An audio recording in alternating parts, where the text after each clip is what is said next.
So next chapter start करते हैं, chapter 4, it is called magnetic effect of current, है ना। अभी तक हम लोग जो पढ़ रहे थे, हमने चार्ज के बारे में पढ़ा। सबसे पहला चैप्टर क्या पढ़ा? चार्ज के बारे में, कि आखिर चार्ज होता क्या है, और चार्ज की कई सारी प्रॉपर्टीज़ पढ़ी, जैसे क्वांटाइजेशन ऑफ चार्ज है ना, Q = NE होता है, चार्ज के फ्लो होने की वजह से करंट फ्लो होता है, करंट प्रोड्यूस होता है, ये सारी चीज़ें पढ़ी।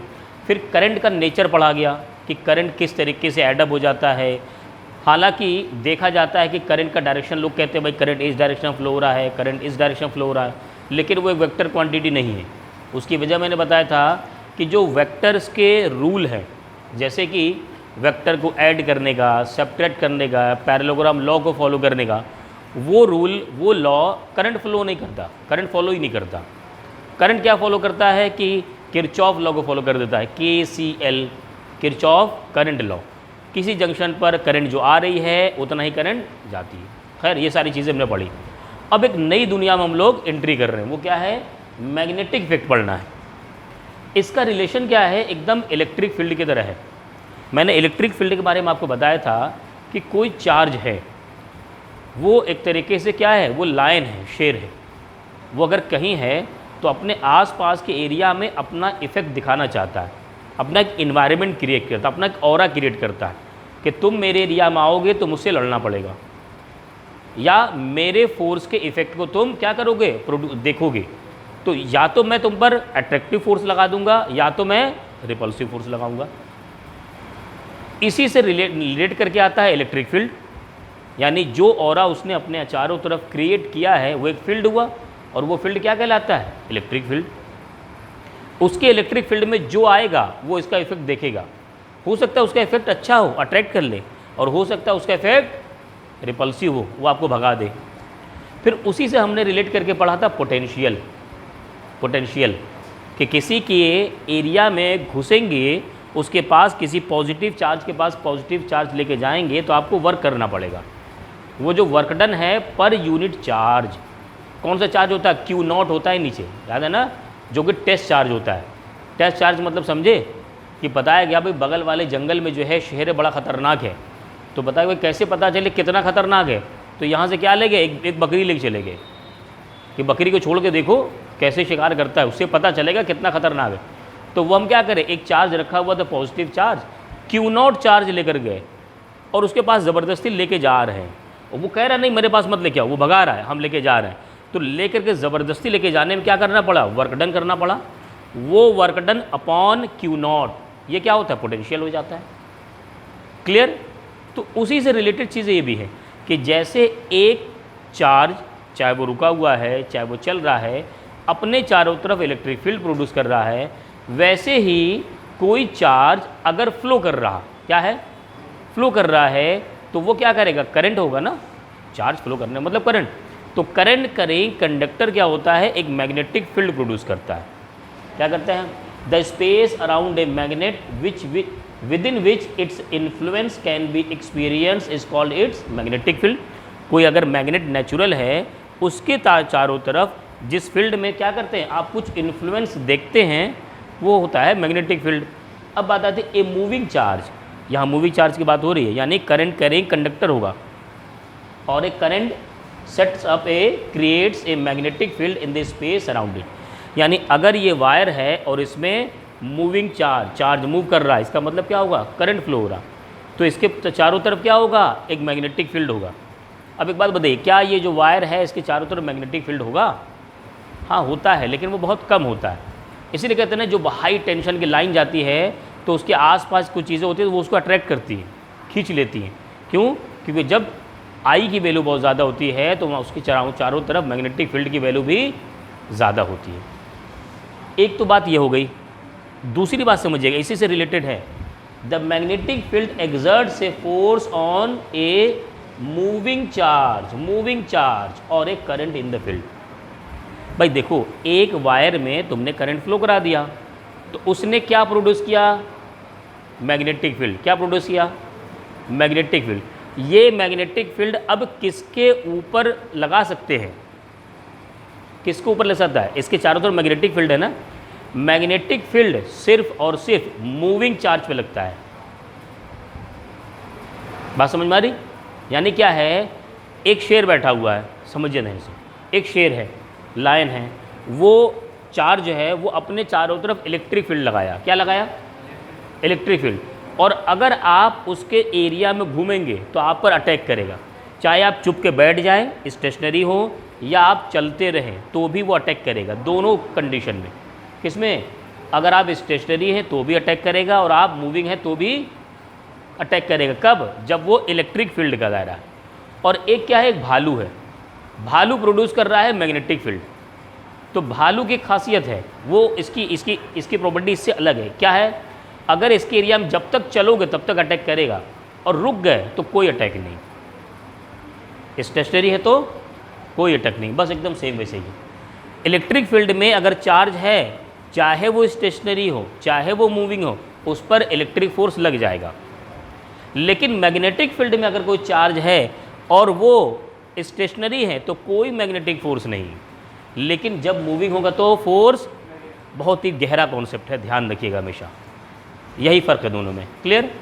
नेक्स्ट बात आती है कि magnetic field is a vector quantity. जैसे इलेक्ट्रिक फील्ड वेक्टर क्वांटिटी था, वैसे क्या है, मैग्नेटिक फील्ड एक वेक्टर क्वांटिटी। अच्छा, इसका एक एक्सपेरिमेंटल किया गया, ऑरस्टेड एक्सपेरिमेंट किया गया। ऑरस्टेड, क्या नाम था? हाँ, एक है ऑरस्टेड एक्सपेरिमेंट।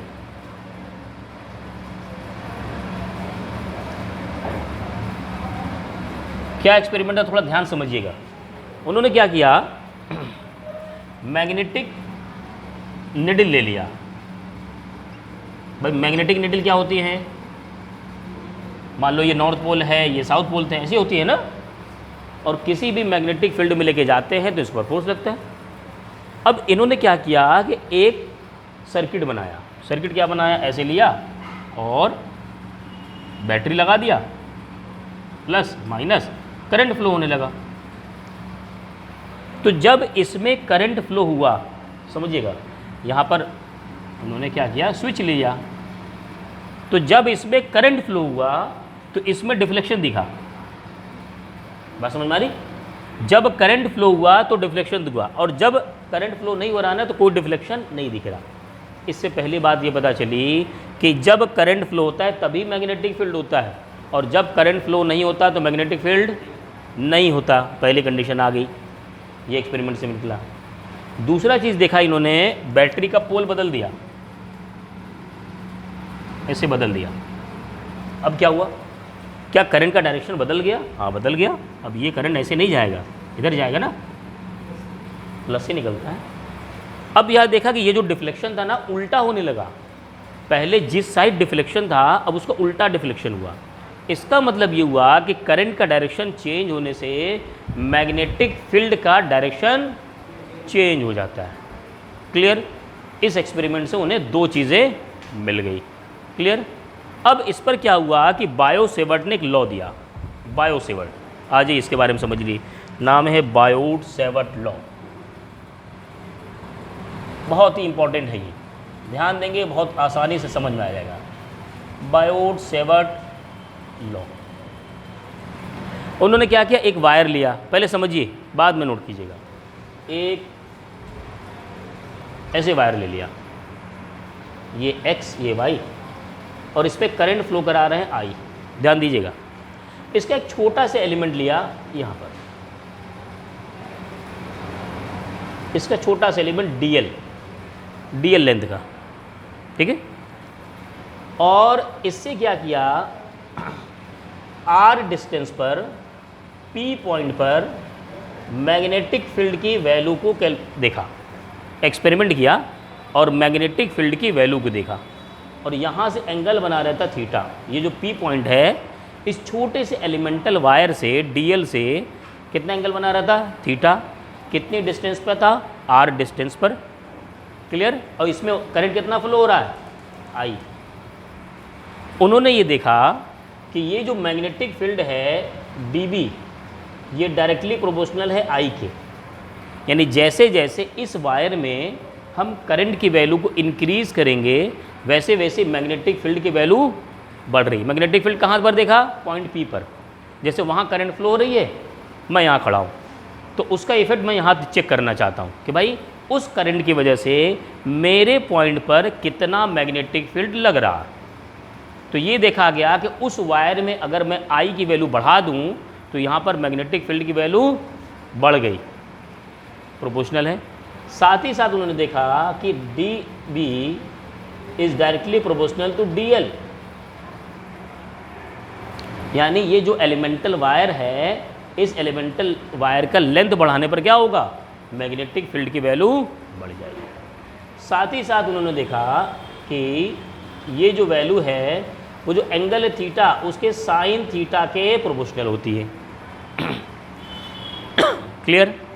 एक चीज़ उन्होंने कहा कि जो dB है वो इन्वर्सली प्रोपोर्शनल होता है डिस्टेंस r के, r स्क्वायर के। तो इन जब चार चीज़ों को कंबाइन किया गया तो dB is I D L sine theta upon r square. Proportional का साइन हटाएंगे तो क्या आएगा, क्या आएगा भाई, कांस्टेंट k आएगा, I D L sine theta upon r square, where k is equal to mu naught upon 4 pi, जिसे हम कहते हैं 10⁻⁻⁷, where mu naught is the permeability. नाम सुना है कभी, हाँ नाम सुना है, पहली यूनिट में पढ़ाया था, परमिबिलिटी है ना, शुरू से चल रहा। यहाँ समझिए ज़रा, थोड़ा ध्यान देने वाली बात है। मैं क्या कर रहा हूँ ना, अच्छा ये फॉर्मूला तो बहुत आसान है भाई, चार चीज़ें याद रखो, I D L sine theta upon r square, I ऊपर है, डी एल ऊपर है, थीटा ऊपर है, तो तीनों से प्रोपोर्शनल कर दो, नीचे r स्क्वायर है, इन्वर्सली प्रोपोर्शनल कर दो, ठीक है। अब एक चीज़ यहाँ समझिएगा, मैं क्या कर रहा हूँ, r को ऊपर नीचे मल्टीप्लाई कर दे रहा हूँ, एक और r को ले आता हूँ मैं, तो dB इज़ द k आई, ऐसे करते हैं, ऐसे लिखते हैं, म्यू नॉट आई अपॉन 4 पाई, यहाँ पर मैंने वैल्यू लिख दिया म्यू नॉट अपॉन 4 पाई और आई को साथ में लिख दिया, और यहाँ लिख देते हैं d l r sine theta upon r cube, सही है। नीचे आर से मल्टीप्लाई करेंगे तो आर क्यूब, और ये ऊपर आर कर दिया, वैल्यू चेंज हुए नहीं। ये कुछ दिख रहा है, ए बी साइन थीटा, क्या दिख रहा है भैया, A B sine theta, cross product, dot product, cross product, vector पढ़ा है। जब वेक्टर को वेक्टर से मल्टीप्लाई करें और रिजल्ट वेक्टर आए तो क्या होता है, क्रॉस प्रोडक्ट। वेक्टर को वेक्टर से मल्टीप्लाई करें और रिजल्ट आए वेक्टर, तो क्रॉस प्रोडक्ट, और वेक्टर को वेक्टर से मल्टीप्लाई करें और रिजल्ट स्केलर आए तो डॉट प्रोडक्ट। क्रॉस प्रोडक्ट में साइन थीटा लगता है और क्रॉस उसमें डॉट प्रोडक्ट में कॉस थीटा। तो ये क्या है, ये साइन थीटा लगा हुआ है, तो डी एल क्रॉस आर होगा, डी एल क्रॉस आर। तो d B is the mu naught I upon 4 pi d l vector into r vector upon r cube. जानते हो ये d l cross into r मैंने क्यों किया, उसका समझना भी। ये डी एल क्रॉस आर ही क्या देगा, इसका डायरेक्शन देगा। अभी जो एक्सपेरिमेंट किया गया उस एक्सपेरिमेंट में डायरेक्शन की बात की गई थी ना क्या बात की गई थी, अगर मैं करंट इधर फ्लो कराऊं तो डिफ्लेक्शन हो रहा, अगर मैं करंट इधर फ्लो कराऊं तो भी डिफ्लेक्शन हो रहा, लेकिन डिफ्लेक्शन का डायरेक्शन बदल दिया गया। मतलब ये है कि वहाँ वाली करंट मेरे ऊपर मैग्नेटिक फील्ड लगा रही थी तो मुझे उठा वो ऊपर फेंक रही थी, कुछ देर बाद उस करंट का डायरेक्शन बदल दिया गया तो वो मुझे ज़मीन में धंसाने लगी। तो डायरेक्शन तो है ना, तो वो डायरेक्शन पता भी तो होना चाहिए, कैसे फाइंड किया जाता है, तो यहाँ से वो डायरेक्शन पता करते हैं। अब समझो डायरेक्शन कैसे पता करते हैं। एक्चुअल में जो क्रॉस प्रोडक्ट होता है, मैंने कहा था वेक्टर को वेक्टर से मल्टीप्लाई करो और रिजल्टेंट क्या है, वेक्टर।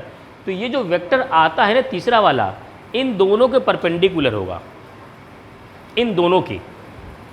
अब तुम कहो सर इन दोनों कैसे, ये दोनों क्या होंगे, एक प्लेन में है कि नहीं, देखो ध्यान देना ज़रा, सोचो।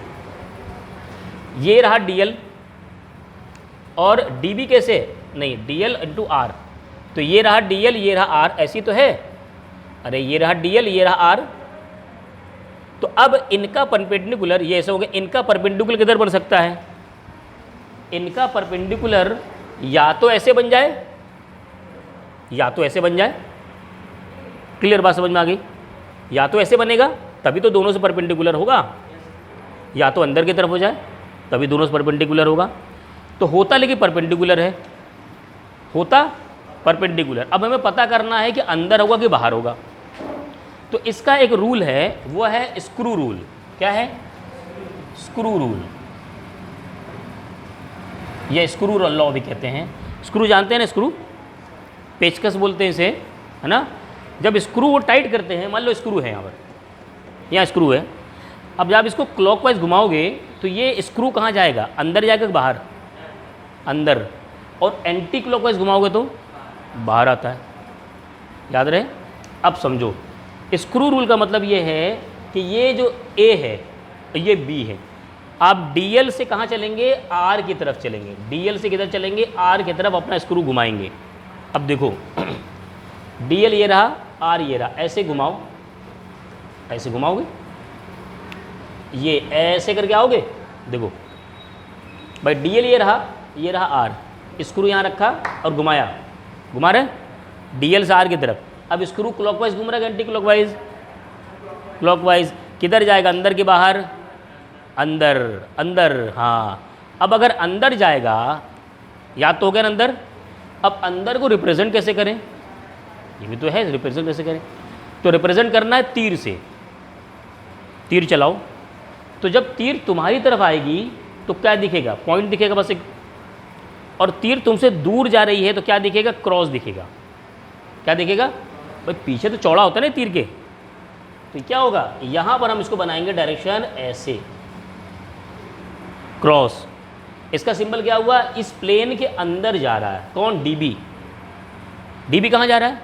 अंदर। और अगर बाहर आता तो मैं एग्जांपल के तौर पर दिखा देता हूँ, वो ऐसे बन जाता है, डॉट। डॉट का मतलब वो ऐसे आ रहा, और क्रॉस का मतलब अंदर जा रहा। पॉइंट अंदर है, जो बाहर से दिखेगा आपको वही बनाना है। क्लियर? समझ में आ गया होगा आसानी से। Bio Savart law.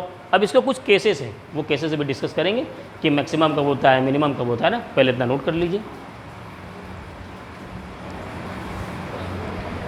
इसमें देखिए दो स्पेशल केसेस बनते हैं, है ना, और कभी कभी उसे डायरेक्ट पूछा जाता है। ध्यान दीजिएगा सब लोग, ठीक है। तो केस क्या है? वो सीधे सीधे फॉर्मूले पे है। जैसे ये फॉर्मूला जो था हमारे पास, और ये देखा जाता है कि पॉइंट P जो लिया जा रहा है वो कहाँ पर लिया जा रहा है। जैसे अगर मैं पहला केस लूँ कि if theta is equal to 0, समझ रहे हो? थीटा इज इक्वल टू 0 का मतलब ये लाइन इस पर आ गई, यानी पॉइंट P क्या होगा? वायर पे हो। पॉइंट P कहाँ हो? वायर पे। यानी जो DL लेंथ जा रही है उसी के एक्सिस पर हो। तो अगर थीटा इज इक्वल टू 0 तो साइन थीटा की वैल्यू क्या आएगी? क्या आएगा भाई? 0। और साइन थीटा इसमें आप रखेंगे तो इसका मतलब DB कितना हो जाएगा? 0। डायरेक्ट क्वेश्चन बनेगा ये। डायरेक्ट क्वेश्चन क्या कि अगर कोई करंट करें कंडक्टर है, उस पर मैग्नेटिक फील्ड जो होगा, मैग्नेटिक फील्ड उसके वायर के ही एक्सिस पर हो, वायर पे ही पूछा जाए कितना होगा, तो क्या कहेंगे आप? 0। क्लियर? वायर पर। भाई अगर आप थीटा इज इक्वल टू 0 कर देंगे, इसका मतलब ये कहाँ आ गया? ये इस पर आ गया ना, ये वाली लाइन इस पर आ जाएगी। फिर इसका मतलब पॉइंट P क्या होगा? इसी पॉइंट होगा। दूसरा केस समझिए, if theta is equal to 90, मतलब ये एकदम परपेंडिकुलर हो जाए, उस वक्त क्या साइन 90 कितना होगा? 1 होगा। और उसी वक्त क्या होगा? DB की वैल्यू मैक्सिमम होगी। ये दो स्पेशल कंडीशंस हैं। क्लियर? याद रहेगा? ठीक है, चलिए नोट कर लीजिए इसको ज़रा, उसके बाद एक नया टॉपिक इसी पढ़ाते हैं। So next topic is magnetic field due to a long straight current carrying conductor. जो बायो सेवर्ट लॉ आया, उन्होंने छोटा सा एलिमेंट लेकर के फॉर्मूला दिया, उसी से हम क्या करेंगे, एक बड़े लेंथ का वायर लेंगे और उसकी वजह से जो मैग्नेटिक फील्ड प्रोड्यूस हो रहा उसकी वैल्यू को फाइंड करेंगे। तो उसके लिए क्या करना है कि सबसे पहले कोई एक वायर ले लेते हैं हम लोग, है ना, और मान लीजिए यहाँ पर इसका लेंथ L है, यहाँ से यहाँ ले लिया, ठीक है। और इसी में क्या करते हैं, कोई एलिमेंटल लेंथ ले लेते हैं। ये हो गया छोटा सा एलिमेंटल लेंथ dl, और कोई पॉइंट p ले लेते हैं यहाँ पर, और इसकी वजह से क्या होगा,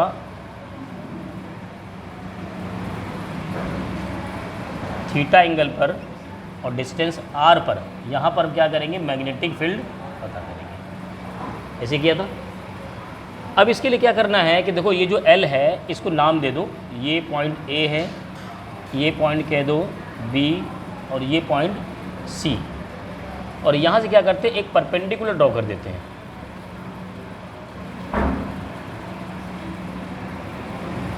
और ये डिस्टेंस, परपेंडिकुलर डिस्टेंस लिख देते हैं A। ठीक है, नहीं उसको यहाँ से नहीं, हाँ चलो तो अब एक काम करते हैं, ये पॉइंट B यहाँ ना लेकर के, ये पॉइंट B हम लेंगे यहाँ पर, जो लेंथ L है वो यहाँ तक की है,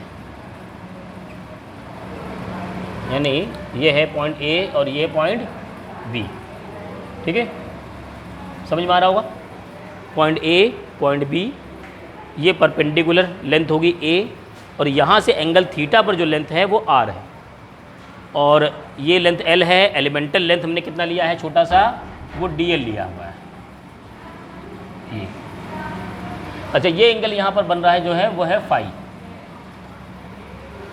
तो अगर देखा जाए कि इस एलिमेंटल लेंथ की वजह से उस पॉइंट P पर कितना मैग्नेटिक फील्ड होगा, तो बायो सेवर्ट लॉ के थ्रू होगा। सो अकॉर्डिंग टू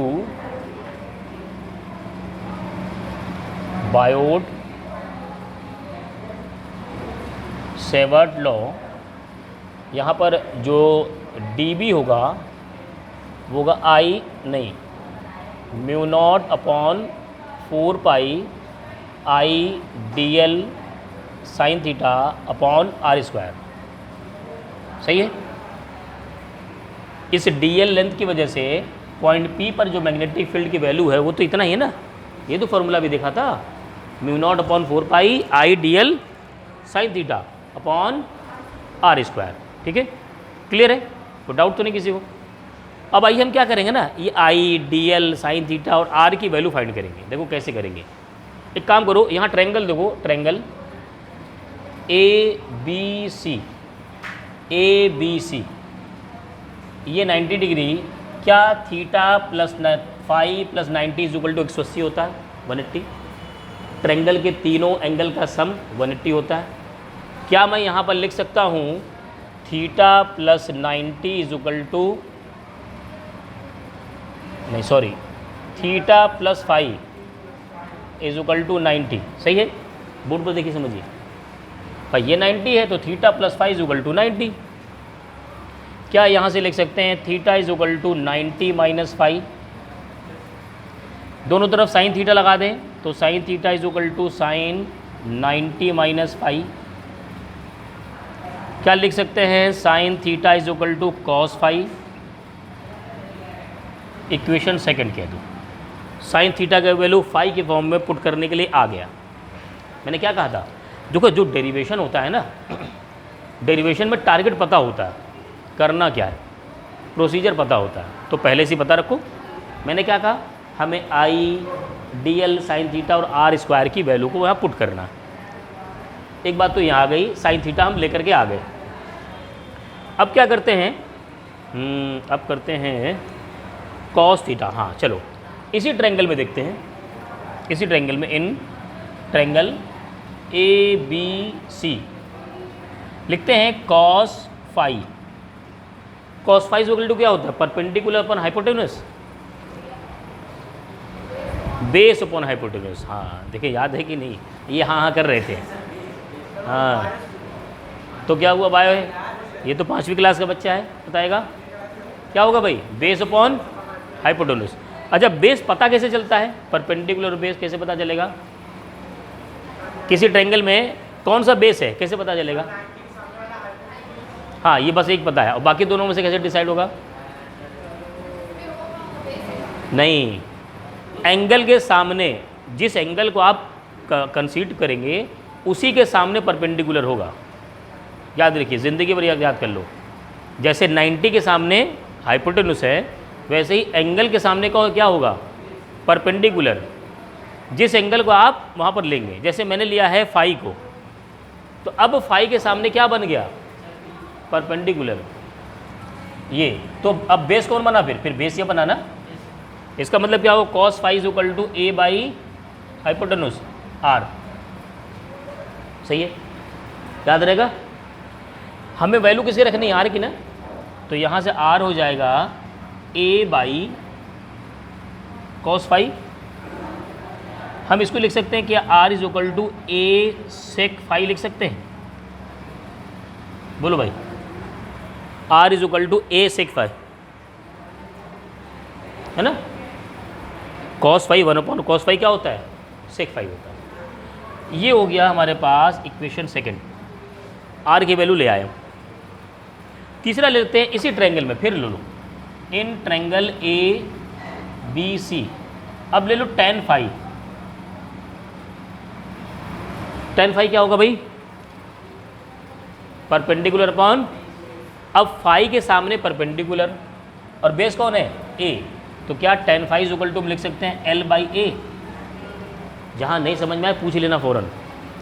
सही है, वैल्यू किसकी लानी है हमें, tan phi is equal to L by A है ना।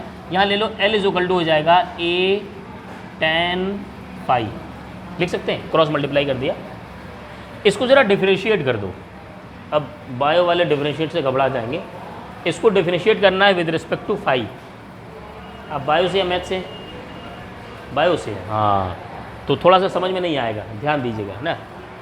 डिफरेंशिएट करेंगे, differentiating with respect to phi.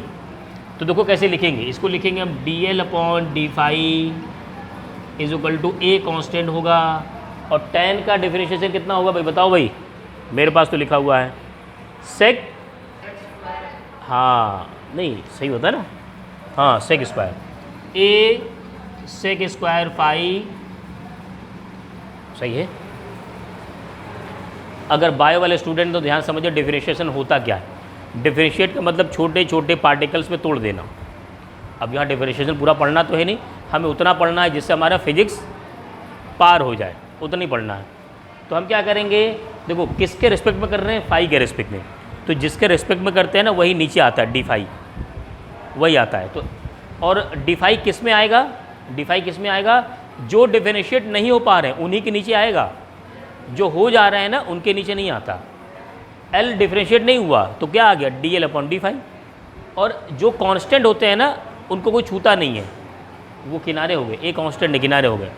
और ये डिफरेंशिएट हो गया tan फाई, तो क्या बन गया, ए सेक स्क्वायर फाई। यहाँ से देखो हमें किसकी वैल्यू निकालनी थी, D L is equal to क्या बन गया, A sec square phi into D phi. Equation third, मैंने कहा था ना हम लोग किसकी वैल्यू निकालेंगे, साइन थीटा की वैल्यू तो निकाल लिया फाई के टर्म में, उसके बाद आर की वैल्यू निकाल लिया फाई के टर्म में, उसके बाद डी एल की वैल्यू निकाल लिया फाई के टर्म में। थोड़ा सा कॉम्प्लिकेटेड टफ डेरिवेशन है बायो के लिए, कॉन्सेंट्रेट करोगे आसान है, तुम एक आध दो स्टेप याद भी करना पड़ सकता है, चाहो तो याद कर लेना इसको, बाकी तो समझ में आ रहा होगा कि कर क्या रहे हैं ना। अब क्या करना है, हमें इस इक्वेशन में रख देना है, पहले वाले इक्वेशन में, फर्स्ट इक्वेशन में, है ना। सो क्या करेंगे, पुट वैल्यू फ्रॉम, किसकी वैल्यू, नहीं आई की वैल्यू ना, आई रहने देंगे, value from equation second third and fourth, नहीं सेकंड क्या लिखा भाई, सेकंड थर्ड, ये थर्ड होगा ना और ये फोर्थ होगा, फोर्थ इन इक्वेशन 1। तो देखो वैल्यू रख देते हैं, ध्यान देना, अब बहुत आसान होगा, म्यू नॉट अपॉन 4 पाई, आई की वैल्यू चेंज होनी नहीं है तो आई रहने दिया, into D L, D L कितना है भाई, ए पॉइंट लगाते जाओ, बड़ा नहीं बनेगा ऐसे, sec square phi into D phi, कितना किसकी वैल्यू आ गया, डी एल लग दिया, इंटू साइन थीटा कितना है भाई, बोलते जाओ, कॉस फाई अपॉन नीचे क्या होगा आर स्क्वायर, आर की वैल्यू क्या है ए सेक फाई, तो क्या हम लिख सकते हैं A square sec square phi, square करके रख दिया। देखो कुछ वैल्यू कट रही है क्या इसमें, देखो कट रही, सेक स्क्वायर कट रहा है और ए ऊपर से कट करके ए स्क्वायर कट गया, ठीक है। तो यहाँ से क्या आ जाएगा d B is equal to mu naught I upon 4 pi a cos phi into D phi, सही है। अच्छा अब बताओ ये जो मैग्नेटिक फील्ड आया वो किसकी वजह से आया है, एल की वजह से आया डी एल की वजह से, डी एल, अभी पूरे वायर की वजह से नहीं आया। हाँ इंटीग्रेशन करेंगे, अब देखो ध्यान देना, ये जो वायर है बहुत लंबा है, नीचे x ऊपर y तक बड़ा दूर तक फैला हुआ है, ठीक है। हाँ तो क्या करो, टोटल जो मैग्नेटिक फील्ड होगा, टोटल मैग्नेटिक फील्ड निकालेंगे हम,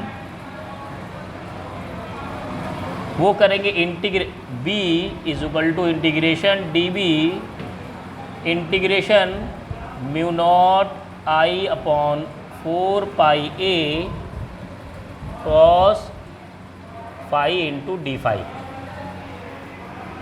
अब एक बात बताओ, ये जो इंटीग्रेशन होता है मैंने एक बार बताया था, यहाँ पर लिमिट रखते हैं यहाँ से यहाँ तक, नहीं 0 से इनफाइनाइट नहीं। अच्छा बताओ इसमें वेरी कौन कर रहा है, बदल कौन रहा, किसका इंटीग्रेशन करोगे, नहीं फाई का, डी फाई है ना, जो डी के साथ लगा होता है उसी का इंटीग्रेशन होता है। तो फाई कहाँ से कहाँ वेरी कर रहा है, ध्यान देना, फाई कहाँ से कहाँ, फाई क्या है भाई, इस पॉइंट और इस पॉइंट के बीच का एंगल, अभी तो फिलहाल यही पॉइंट था ना, यहाँ से यहाँ, मैं कहूँ पॉइंट बदल गए, कहाँ से कहाँ, अब पॉइंट हो गया एक यहाँ से और एक पॉइंट हो गया यहाँ से, ठीक है। जब ये एंगल फाई था तो ये एंगल कितना ले लेंगे फाई 1 और ये एंगल कितना ले लेंगे फाई 2, समझ गए कि नहीं भाई, पहले ये फाई था, नीचे भी वेरिएशन दिख रहा है, ऊपर भी वायर बढ़ा दिया गया, एक आदमी के लेंथ को खींच के बढ़ाया गया, खाली मुंडी नहीं खींचेगी पैर भी खींच दिया गया, तो जब पैर खींचा गया तो उसकी लेंथ नीचे से बढ़ी और मुंडी खींचेगी तो ऊपर से बढ़ी, तो जब नीचे से खींचा गया तो वो फाई 1 बढ़ गया भाई, और जब ऊपर वायर बढ़ाया गया तो वो फाई 2 हो गया। अगर ये जो लेंथ है, ये जो BC है, ये अगर मीडियन माना जाए तो नीचे वाला क्या कहलाएगा माइनस में और ऊपर वाला रहेगा प्लस में, सिंपल सी बात। यानी यहाँ पर क्या हो जाएगा, यहाँ हो जाएगा माइनस फाई 1 से लेकर फाई 2 तक, सिंपल। अब देखो ये समझ में आ गया वो लिमिट कहाँ से आया, ये समझना बड़ा ज़रूरी था। अब देखो बहुत आसान है समझना, तो B जो होगा क्या हो जाएगा, मैंने कहा था ना जिसका इंटीग्रेशन करना है उसको पकड़ो और बाकी को बाहर करो, तो कौन कौन बाहर हो जाएंगे, mu naught I upon 4 pi a, cos phi का इंटीग्रेशन क्या होता है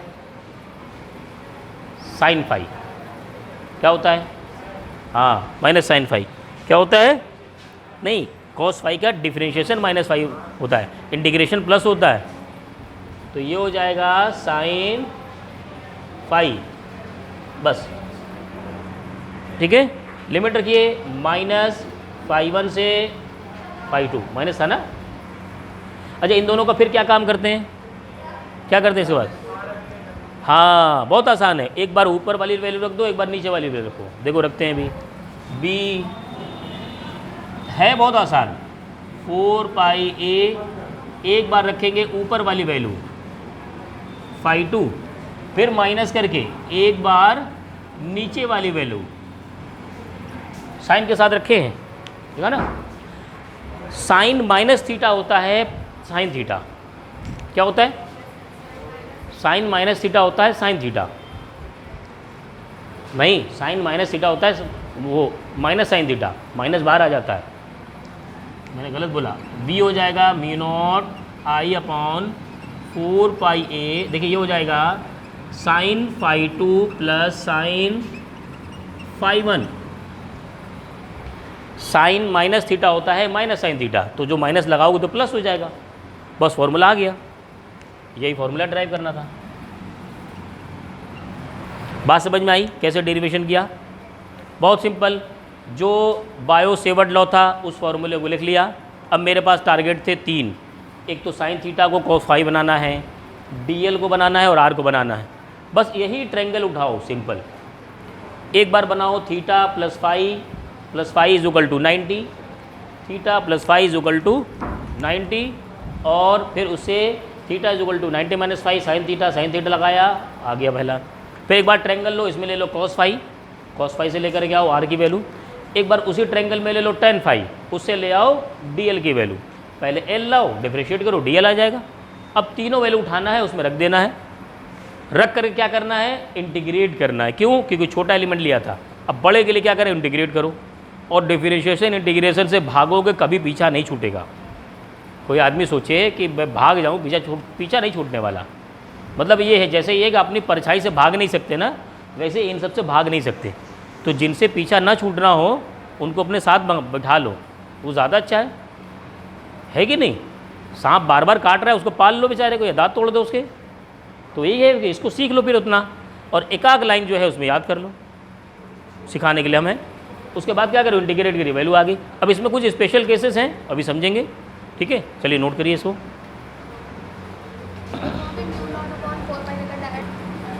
तो इसमें 2 स्पेशल केसेस हैं, उनको बहुत ध्यान समझिए। पहला स्पेशल केस है कि if the conductor X Y is infinitely long and the point P lies near the middle of the conductor. यानी ये जो हमने कंडक्टर लिया था, ये एक्स वाई, और कोई पॉइंट पी ले लिया यहाँ पर हमने, है ना? वो पॉइंट क्या ले लिया? पी। तो ये जो पी पॉइंट लिया गया है वो क्या हो? ये इसके बीच में हो, करीब करीब, और नज़दीक हो। P lies near the middle of the conductor. P को खिसकाओ, पी को क्या करो? खिसकाओ, और मिडिल में लेकर के आओ। क्या करो भाई? मिडिल में लेकर के आओ। तो उस वक्त जो एंगल बनेगा φ1 is equal to φ2 is equal to 90, दोनों क्या हो जाएंगे? 90 हो जाएंगे। उस वक्त अगर इस केस में रखेंगे तो b की वैल्यू क्या आ जाएगी? μ0 I/2πa। फिर दूसरा केस कहा गया कि if the conductor X Y is, वही इन्फाइनाइटली लॉन्ग हो, लेकिन p lies near the end of किसी एक सीरीज, या तो इधर यहाँ कर दो या तो यहाँ कर दो। अब एक बात बताओ, जब तुम इसको यहाँ कर दोगे तो ये एंगल कितना बनेगा? 90। लेकिन ये वाला सिरा तो बहुत दूर है ना, इनफाइनाइट है, बहुत दूर है। तो ये जो एंगल बनेगा ले जा करके वो तो ज़ीरो कर देगा। यहाँ का एंगल कितना बनेगा? 0, क्योंकि वो बहुत दूर है। एक बात बताओ, मैं कहूँ कि ये 2 लाइन मिल करके चांद पर कितना एंगल बनाएंगी? ये 2 लाइन वहाँ जा कर के मून पर कितना एंगल बनाएंगी? 0 होगा, 0 होगा भाई। दोनों लगेगा पैरेलल ही जा रही, एकदम इतना दूर है वो। तो वैसे ही जब यहाँ से यहाँ देखोगे ना, तो ये जो एंगल बन रहा होगा 0 बन रहा होगा। इसीलिए यहाँ पर देखिए क्या क्या गया? 1 + 0 कर दिया गया। तो जो वैल्यू आ रही है μ0 I/4πa आ रहा। इन दोनों की वैल्यू में देखो जरा डिफरेंस क्या है, नीचे 2πa है, नीचे 4πa है। यानी क्या है, अगर मिडिल में रख रहे हैं तो ये वैल्यू आ रही, और एक सिरे पे रख रहे हैं तो 4πa आ रहा, यानी उसका हाफ आ रहा। इसी से कंक्लूजन निकला क्या है? Clearly the magnetic field due to an infinitely long straight current conductor at its one end is just half of that at any point near its middle. Clear? अब आ जाओ जरा डायरेक्शन सीखते हैं। डायरेक्शन, उसमें डायरेक्शन पता कर देते हैं हम dl × r से। इसमें ऐसे नहीं करेंगे, इसमें क्या करेंगे? हम थंब रूल लगाएंगे। क्या लगाएंगे? Thumb rule. थंब रूल कैसे लगाते हैं समझना। ये जो थंब है ना, ये करंट का डायरेक्शन होगा हमेशा। क्या होगा? तो करंट का डायरेक्शन मान लो इसमें क्या है? ये है, और आपको पता करना है यहाँ पर मैग्नेटिक फील्ड का डायरेक्शन। तो करना क्या है? करंट के डायरेक्शन में थंब लगाओ, और जिधर आपको पता करना है b की वैल्यू, b का डायरेक्शन, उधर इन 4 उंगलियों को कर्ल करो। ये देखो, मैं थंब ऐसे लगाऊंगा और इधर करूंगा तो ये मेरी 4 उंगलियां कहाँ जा रही? अंदर जा रही कि बाहर? अंदर जा रही। इसलिए यहाँ पर क्या होगा? क्रॉस होगा। ऐसे समझो।